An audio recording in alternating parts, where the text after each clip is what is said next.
momento de recibir al expresidente del Gobierno de España, José María Aznar.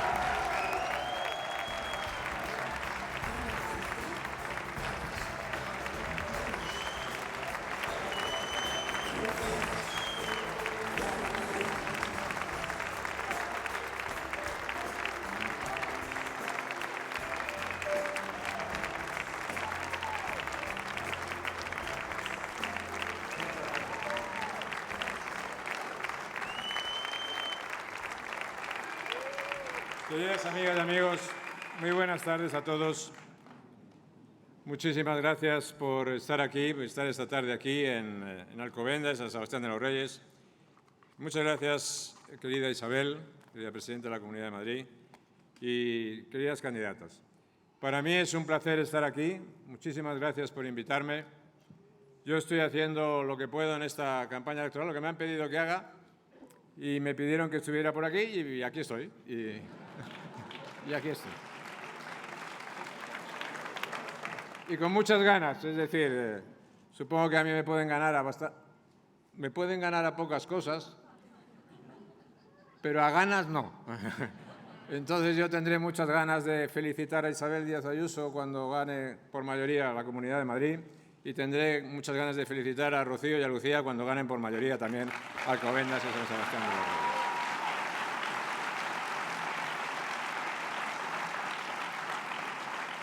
Yo sé que veo aquí muchas caras para mí nuevas, pero también veo muchas caras conocidas. Algunas muy conocidas, de hace años, ¿no? Que incluso trabajaban conmigo bastantes años. Que, por cierto, las veo a todos mayores que yo, a todos. Los veo a todos mayores que yo. Pero les veo todavía en forma, les veo bien y me alegra mucho ver eso, ¿no? Porque es muy importante, en estos días estoy viendo, ¿no? Hace unos días, ¿no? Sí, anteayer o el otro día, estaba en Castilla-La Mancha, por Cuenca, y nuestro candidato en Cuenca, Paco Núñez, me dijo, yo no te he votado nunca.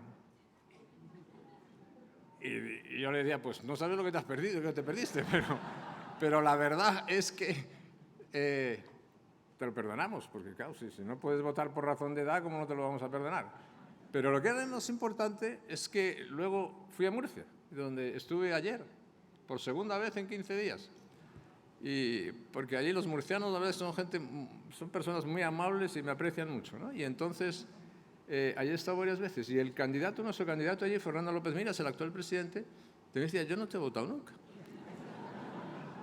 También porque tampoco tenía edad para votarte nunca.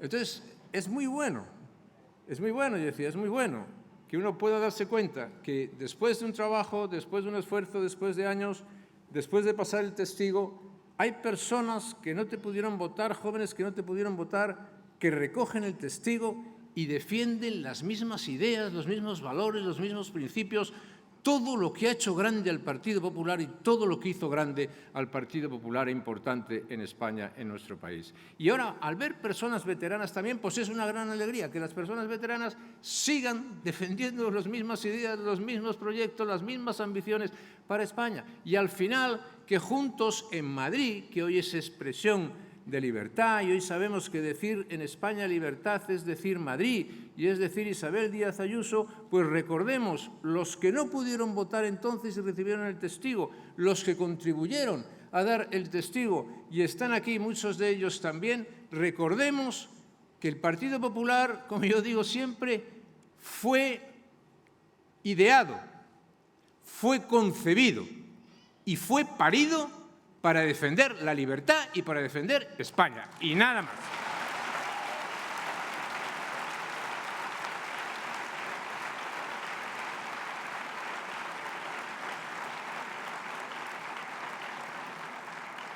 Entonces, Rocío, te deseo lo mejor, que seas una gran alcaldesa, y entonces Lucía también. Y como has tenido la deferencia de llamarme y tratarme de usted con una gran deferencia y un gran cariño y un gran respeto, yo le tengo que decir, ustedes serán unas grandes alcaldesas de Alcobendas, de San Sebastián.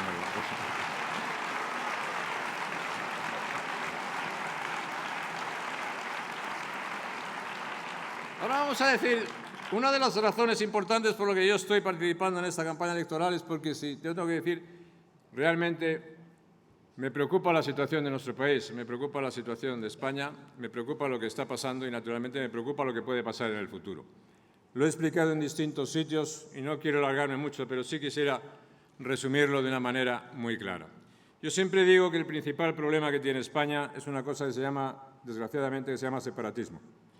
Y la gran diferencia del separatismo en España de hoy a otras épocas no solamente es que está encampanado, no solamente es que ha intentado subvertir con un golpe de Estado el orden constitucional, como en otros tiempos, desde el punto de vista del ejercicio del terror, del ejercicio de la violencia, intentaba quebrar la democracia o la unidad de España. El problema es que justamente durante estos años hemos visto un gobierno de España que en una definición, en una descripción, no en una opinión, en una descripción, está compuesto por el partido del señor Sánchez. No es el Partido Socialista, es el partido de Sánchez, de radicalismo socialista, por comunistas, apoyados por separatistas y apoyados por antiguos terroristas. Ese es el gobierno de España. Eso es lo que se llama la coalición Frankenstein. Y ese gobierno de España, para mantenerse, tiene que pagar unos precios. Dicho de otro modo, Sánchez, para ser presidente del Gobierno de España, ha tenido que pagar unos precios. Los precios que ha pagado durante estos años Sánchez para ser presidente del Gobierno de España, esencialmente, han sido pagar a los separatistas catalanes el olvido, el blanqueamiento de un golpe de Estado. Ha desaparecido el delito de sedición, ha desaparecido el delito de malversación, ha desaparecido todo el principio de responsabilidades de aquellos que intentaron subvertir el orden constitucional. Y no solamente eso, sino se han aprobado normas para exculpar explícitamente a responsables directos de intentar quebrar la soberanía nacional y el orden constitucional en España. Ese es uno de los precios que se ha pagado. El otro precio es el blanqueamiento de los antiguos terroristas, de Batasuna, de Sortu, de Bildu, como se quiera llamar, que me da igual cómo se llamen porque al final son los mismos de siempre, los mismos de hoy y seguirán siendo los mismos mientras las cosas no cambien. Y entonces quiero decir que el precio que se ha pagado pues es naturalmente el acercamiento masivo, la transferencia de competencia de prisiones al País Vasco, el blanqueamiento de todo lo que es hasta la presentación de la ley de vivienda, de lo que luego hablaré, por los representantes de los antiguos terroristas en Madrid. Ese precio que se ha pagado es un precio muy alto para un país como el nuestro y es un precio que ha tenido como consecuencia fundamental el debilitamiento de la nación española y ha tenido como consecuencia fundamental el desguarnecimiento del Estado. El Estado ha perdido posibilidades, facultades para defenderse. Pues bien, si uno analiza lógicamente las cosas y pensase qué ocurriría si, como consecuencia de este proceso electoral, que es un proceso electoral en dos actos, el primer acto es el 28 de mayo, pero el segundo acto será en el acto de las elecciones generales, pero todo es un mismo proceso, ¿qué ocurriría si la coalición Frankenstein, si Sánchez saliese victorioso en estas elecciones? Pues el precio a pagar por España sería naturalmente lo que exigen los separatistas o lo que exigen los antiguos terroristas. Es decir, una consulta en Cataluña, una consulta en el País Vasco, es decir, el orden constitucional, la transición democrática, lo que conocemos por la soberanía y el orden constitucional español, habría desaparecido, se habría terminado. Y eso es lo que tenemos encima de la mesa. No tenemos otra cosa. Y eso, además de mis simpatías por todos vosotros y especialmente por Isabel, por Rocío y por Lucía, es la razón por la cual yo estoy aquí y en otros lugares de España. Y mañana estaré en Bilbao hablando de lo mismo y defendiendo lo mismo.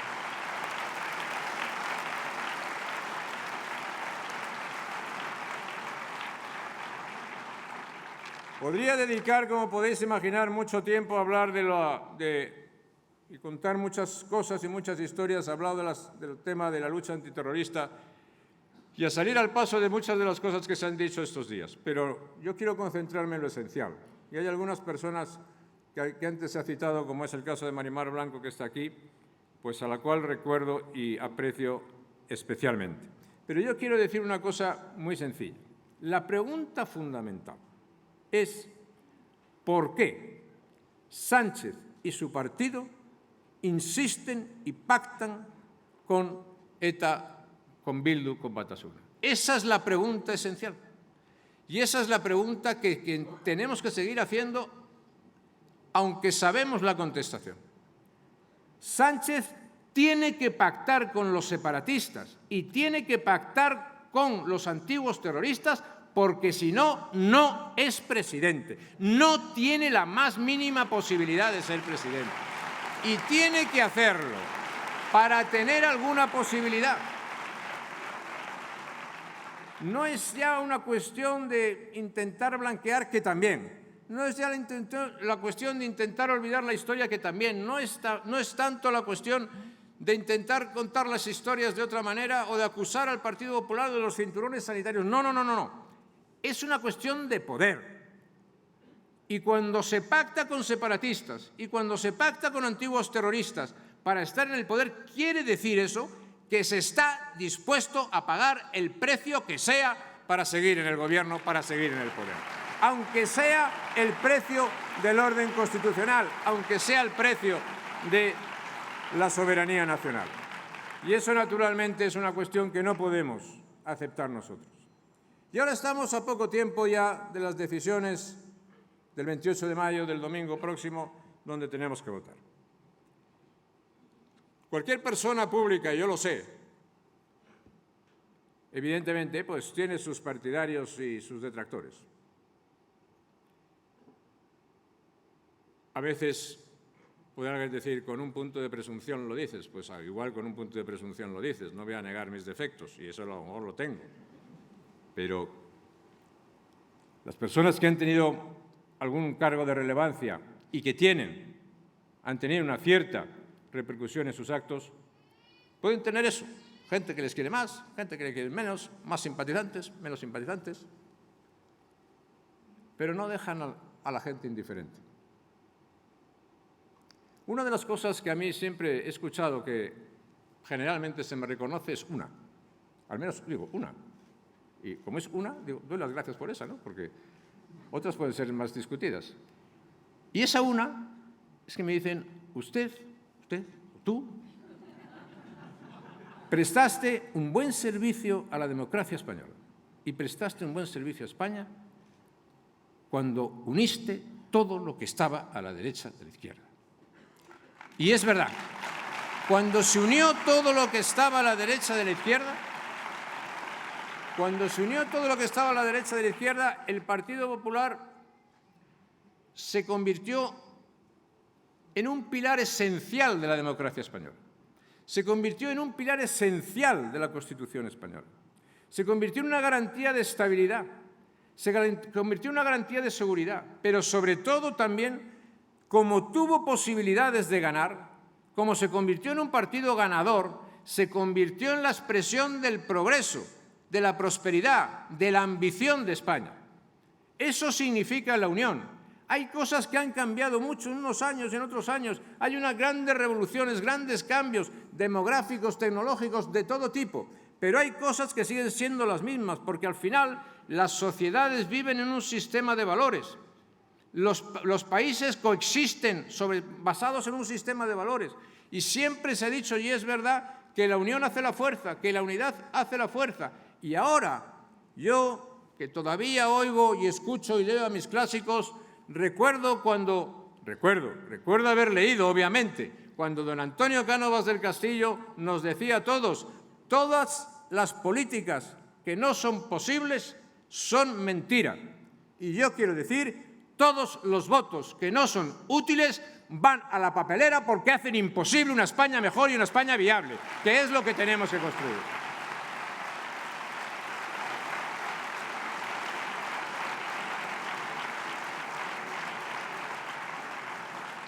Y a mí se me ocurre decir, pero si sabemos, es difícil de explicar, no que los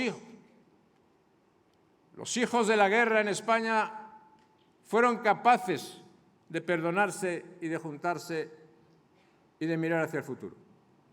Son nietos de la guerra los que quieren otra vez enfrentar a los españoles. Como alguien decía, Yo prefiero mucho más ser hijo de la democracia que ser nieto de la guerra. Pero los valores y las virtudes de la transición los sabemos, los conocemos. Mirar hacia adelante, no hacia atrás. Defender la pluralidad constitutiva de España a cambio de la lealtad a la nación española. Convertir a España en un país internacionalmente homologado. Defender un crecimiento y una prosperidad y un progreso para España. Si eso ha funcionado, si eso ha dado tiempos y años de gran prosperidad a España, ¿por qué se tiene que poner en cuestión? ¿Por qué se tiene que destruir? ¿Por qué tenemos que mirar hacia atrás? Hablar de la transición, hablar de la Constitución española no es hablar del pasado, es hablar de lo mejor que nos espera para el futuro de todos los españoles, y por eso lo tenemos que defender. Y ahí es donde está la garantía que representa hoy el Partido Popular.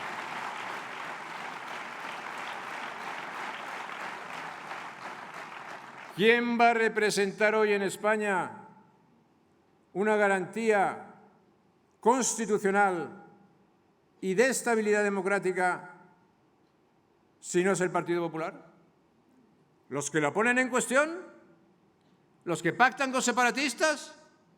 ¿Los que pactan con los antiguos terroristas? ¿Los que apuestan por cambiar los modelos de las cosas? No, no, no, no. Somos nosotros. Y tenemos que ser muy conscientes de eso, porque esa es nuestra responsabilidad y esa es nuestra obligación. Y la mía, que conozco la historia de hacer de una separación una unidad, que conozco los resultados de hacer de esa unidad una fuerza victoriosa y que conozco los resultados de que esa fuerza victoriosa se ponga a operar y transforme las cosas, mi obligación es decir, hay que concentrar el voto. Y sobre todo si se defienden políticas abiertas, si estamos hablando de libertad, si estamos hablando de oportunidades, si estamos hablando de posibilidades, que es lo que nosotros siempre hemos defendido, basta leer una línea de cualquier clásico liberal para saber que el primer dogma de cualquier liberal que se llame de esa manera es no aceptar ningún privilegio, no aceptar ninguna situación de favor, apostar por la igualdad y afrontar las cosas y el futuro desde el punto de vista de mérito. Si hoy tenemos que aportar por eso, en Madrid, oiga, en Madrid libertad y progreso se llama Isabel Díaz Ayuso. Y nada más, y nada más.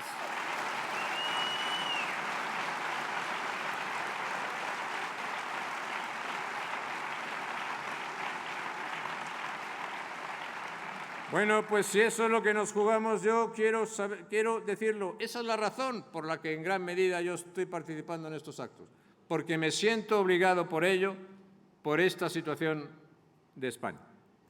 Y naturalmente dices, bueno, ¿y qué queremos nosotros?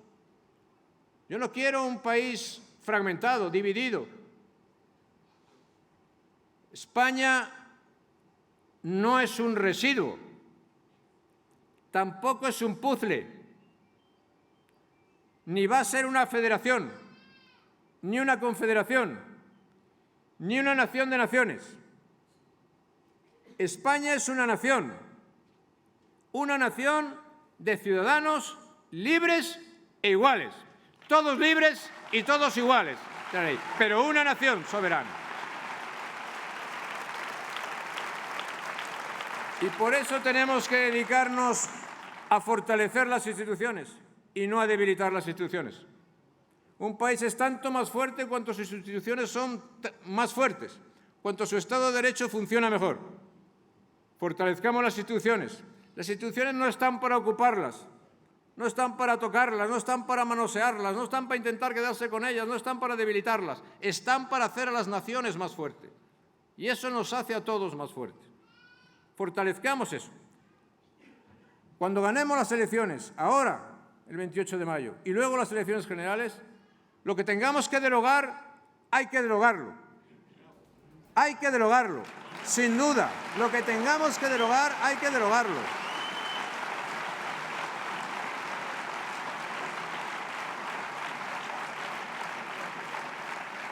La memoria antidemocrática y los disparates otros disparates que se han hecho, eso hay que derogarlo.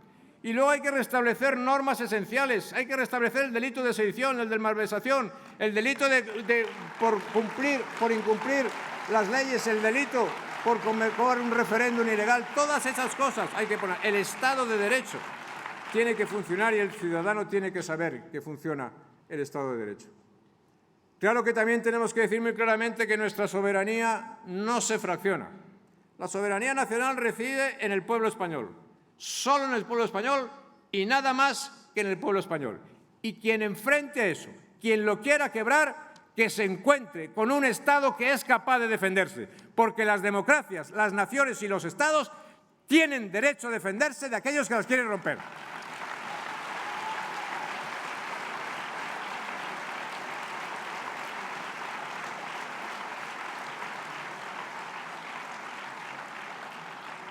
La ley está hecha para cumplirla, no para incumplirla. Fuera de la ley solo hay caos, fuera de la ley solo hay tiranía.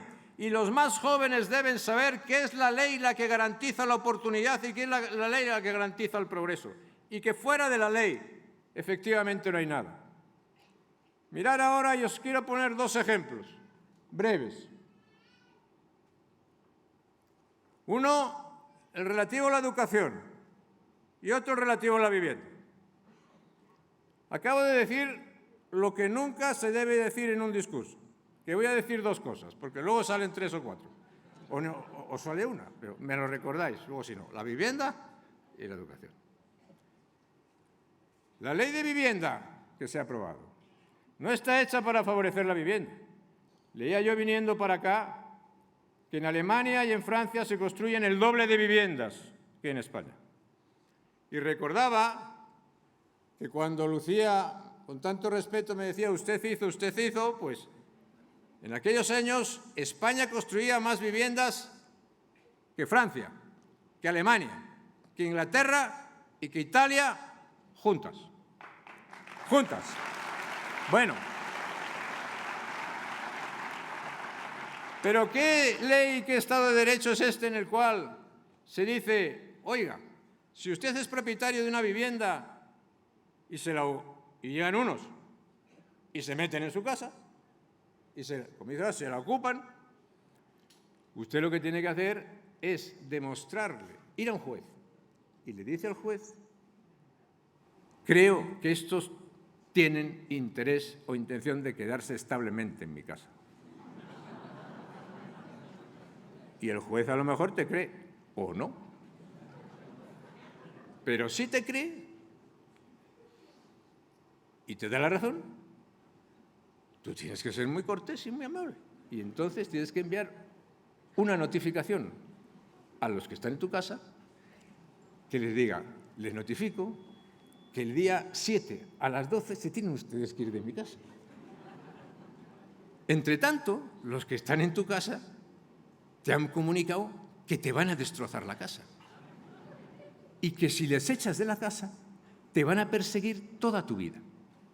Pues bien, yo quiero decir, el Estado de Derecho y la ley significa proteger a una persona que se llama propietario, que a lo mejor es una persona, como muchos en España, como muchísimos, como millones y millones de españoles, que han trabajado, que han ahorrado, que han sufrido, que con el trabajo del ahorro y de su trabajo han tenido la expectativa y la posibilidad de comprarse una casa. Y eso la ley lo tiene que proteger.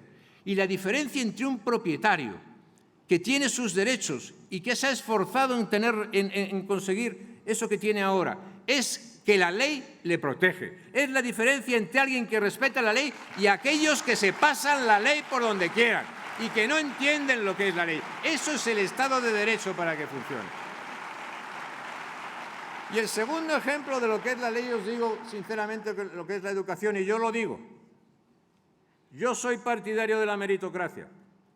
Y la meritocracia es una cosa que se está arrasando en el mundo de hoy. En las sociedades de hoy se arrasa. En los antiguos regímenes hace muchos años eran las cosas que se heredaban. Ahora no. Luego, evidentemente, en la expansión del liberalismo, la expansión de la democracia, la expansión de la libertad, consistió, oiga, mire usted, quien demuestra más habilidades, quien demuestra más mérito, quien se esfuerza más, quien tiene más responsabilidades, es el que puede tener más oportunidades. Pero ahora no es así. Ahora las cosas se organizan de otra manera, en muchos sitios del mundo, también en España. No digo en todos sitios, digo en muchos sitios y también en muchos sitios de España. Imaginemos una cosa. Usted tiene un centro educativo y tiene 10 plazas por cubrir. ¿Cuál es la norma que a mí me dice que se debe aplicar, que yo creo que se debe aplicar? La igualdad de oportunidades para todos. Y dentro de la igualdad de oportunidades para todos, quien más se esfuerza, quien más habilidad, quien más competencia demuestra, ese tiene derecho a una plaza. Habrá algunos que se queden en el camino, pues habrá que procurar rescatarle. Habrá otros que no puedan llegar, habrá que procurar rescatarle. Pero el principio fundamental es el de la competencia, es el del mérito, es el del esfuerzo, es el de la responsabilidad. Pero ahora no. Ahora se dicen, no, oiga, de las 10 plazas hay que reservar 2 por género. Bien. 2 o 3 por raza. Bien. Y las 5 restantes por la orientación sexual A, la B, la C, la D o la X. Bien.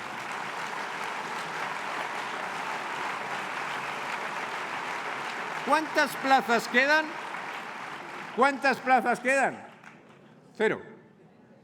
¿Y qué significa eso al final? Que el principio de mérito, que el principio de competitividad, que el principio de capacidad, que el principio de habilidad y que el principio de excelencia se ha terminado. ¿Qué significa eso? Significa eso que, igual que con los ocupas, yo he llegado a la conclusión de que sin hacer nada puedo tener más que aquello de lo que tiene que hacer el que se esfuerza. Sin hacer nada puedo tener todo. Y eso no es una sociedad buena, eso no es una sociedad que conviene. Pues el crecimiento es eso también, y la expansión y las oportunidades son esas. En eso también tenemos que pensar, igual que en el crecimiento. A mí me alegro mucho que aquí en Madrid se esté dando un ejemplo de lo que significa una buena política fiscal. Porque aquí está el consejero de Hacienda, que lo está haciendo estupendamente bien, a las órdenes de la presidenta, que lo está haciendo estupendamente bien.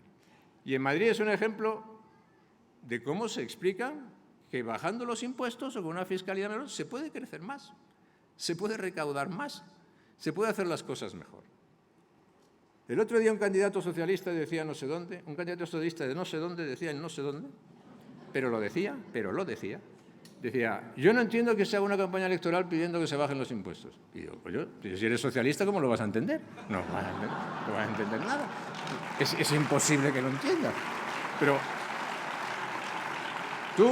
yo siempre digo, aquí dicen, no, lo que se hace en Madrid no se puede hacer, lo que se hace en Madrid no se puede exportar, lo que se hace en Madrid oiga, no, aquí lo que hace es una armonización.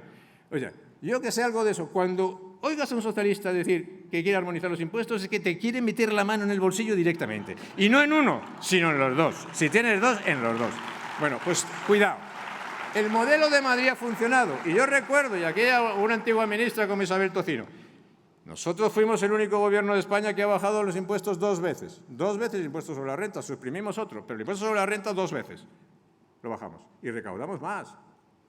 Aquí el señor Fernández Laschetti sabe muy bien que había un señor que se llamaba Laffer, que tenía una curva que decía, si usted recauda, pone el límite de impuestos aquí, pues habrá gente que en lugar de crear empresas, en lugar de invertir, en lugar de innovar, en lugar de crear puestos de trabajo, se marche. Si lo pone aquí, lo que va a conseguir es que haya más gente que venga a innovar, a crear empresas, a crear oportunidades, a crear puestos de trabajo. Y además, si lo pone aquí, la gente, como se va a dejar de pagar. Si lo pone aquí, la gente va a pagar. Y por lo tanto, va a recaudar más usted si lo pone aquí que si lo pone aquí. Eso, que es una teoría, da la casualidad que se demostró que funciona en la práctica. Lo está demostrando Madrid en la práctica, pero yo recuerdo como historia propia que a mí me vino a ver un día, estando en la Moncloa, el señor Artur Laffer, que es un señor que existe, tiene carne y hueso, es un señor de verdad. Es un señor de verdad y escribe y hace cosas muy buenas. Y Artur Laffer me vino a ver y me dijo, yo he venido a verte para decirte, o para decirle, bueno, yo he venido a verle para decirle que estoy muy agradecido porque usted ha demostrado que mi teoría es verdad. Y es verdad, y fiscalmente es lo que hay que hacer, y fiscalmente hay que seguir lo que está haciendo Madrid. Madrid es un gran ejemplo de lo que hacer las cosas. Y una de las cosas que hay que hacer en España es seguir los buenos ejemplos. Y el buen ejemplo de Madrid es un ejemplo sencillamente extraordinario. Hay muchas cosas por hacer. Tenemos que hacer muchas cosas y las debemos hacer todos juntos. Hay muchas cosas de las que se podría hablar, pero yo también sé que hay tiempos en los cuales llega el momento también de callarse. Y hay tiempos en los cuales hay que seguir demostrando tu compromiso y tu solidaridad. Un país está hecho de un ejercicio de entendimiento histórico, de un proyecto también de futuro, de saber compartir las cosas que se tienen, de saber crear oportunidades para todos, de compartir también un sentimiento, pero sobre todo de tener una idea en la cabeza y esas ideas, naturalmente, sean respaldadas con buenos hechos y buenas prácticas. Y aquí lo hay. Madrid es una buena demostración de ello. Pues hagámoslo, tengamos una gran mayoría en Madrid y además extendamos esa mayoría por todas partes. Y consigamos que al final haya una gran mayoría española, haya una gran mayoría social, transformada en mayoría política, con un líder como Alberto Núñez Feijóo, que tiene todas las condiciones para ser un gran presidente del Gobierno de España y que le debemos hacer presidente del Gobierno de España, que lo hagamos porque es nuestra responsabilidad política, pero también es nuestra obligación y es nuestra responsabilidad moral. Para eso se hizo el Partido Popular. Libertad y España. Para eso trabajan en Madrid y lo está haciendo excepcionalmente bien, extraordinariamente bien, con una política que trasciende lo que significa mucho los límites de esta comunidad autónoma, Isabel Díaz Ayuso. Y para eso tenemos que agrupar, como se hizo en su momento, todos los esfuerzos, todo lo que está a la derecha de la izquierda, votar útilmente al Partido Popular. ¡Viva el Partido Popular! ¡Y viva España!